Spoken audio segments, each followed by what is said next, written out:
तो बच्चों आज हम लोग इस वीडियो में डिस्कस करेंगे आरएमएस 2024 क्लास 9 मैथ का क्वेश्चन। तो पहले क्वेश्चन को समझते हैं, फिर आपको इसके डिटेल सॉल्यूशन आपको बताएंगे और इसमें ट्रिक भी बताएंगे जो पहले भी हमने आपको बताया था। तो यहाँ पे क्वेश्चन क्या कहता है, a group of 8 students can complete an art project in 18 days full stop. How many days will it take for 6 students to complete the same project working at the same rate? Question mark. Option A is given 14 days, option B is given 12 days, option C is given 16 days, option D is given 24 days. तो पहले मैं आपको conventional तरीके से आपको बताता हूँ, फिर मैं आपको बताऊंगा कि इसमें आप डायरेक्टली क्या ट्रिक यूज कर सकते हैं, जो कॉन्सेप्ट हमने इससे पहले वाले क्वेश्चन के ऊपर भी आपको बताया था। तो ये क्वेश्चन टाइम एंड वर्क के बेसिस पे है और इससे पहले भी हमने आपको इस बेसिस पे बताया था कि कितने सारे क्वेश्चन यहाँ पे पूछे जाते हैं टाइम एंड वर्क से। तो पहले इसको समझिए कि यहाँ पे 8 students can complete the work in 18 days। इसका मतलब क्या है कि 8 स्टूडेंट्स के एक दिन का काम होगा, वो कितना होगा 1/18 पार्ट इस काम का कंप्लीट होगा। तो इसको लिख सकते हैं हम लोग यहाँ पे कि 8 students 1 day work is equal to what? 1/18। 18 days काम पूरा हो रहा है, इसका मतलब कि एक दिन में उसका 18th पार्ट ही कंप्लीट हो रहा है। So that is the reason 8 students 1 day work is 1/18।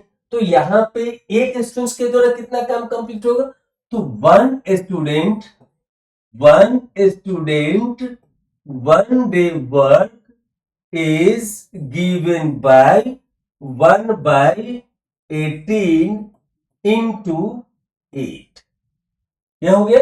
अब यहाँ पे नेक्स्ट क्या कर रहे हैं, how many days will it take for 6 students to complete the same project working at the same rate. मतलब सबका काम करने का एफिशिएंसी लगभग सेम है। तो यहाँ पे 6 स्टूडेंट्स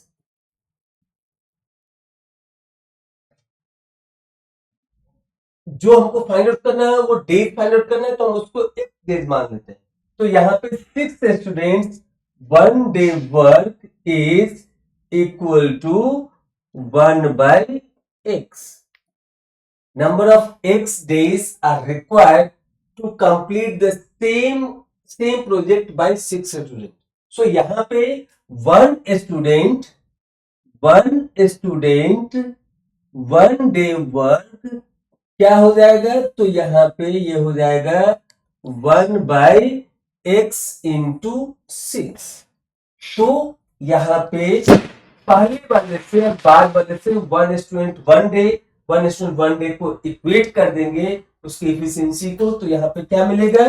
तो यहाँ पे बच्चों मिलेगा 1/18 into 8 is equal to 1/x into 6। So यहां से x हमको फाइंड आउट करना है, जो हमारा नंबर ऑफ डेज हमने एज्यूम किया था। तो क्रॉस मल्टीप्लाई करने के बाद x क्या मिलेगा? So this x is equal to 18 into 8 divide by 6। So 6 3 18 and 8 3 24 days हमको मिल गया। 24 डेज मिल गया, जो कि यहाँ पे ऑप्शन डी में दिया।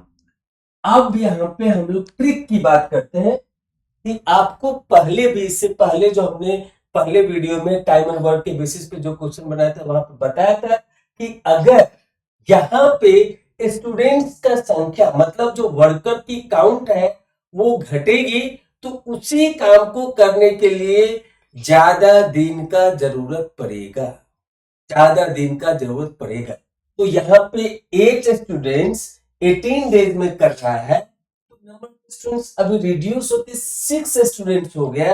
तो अब जो हमें यहाँ पे सेम टास्क को सेम रेट से कंप्लीट करने के लिए टाइम लगेगा वो 18 डेज से ज्यादा ही होगा। So required time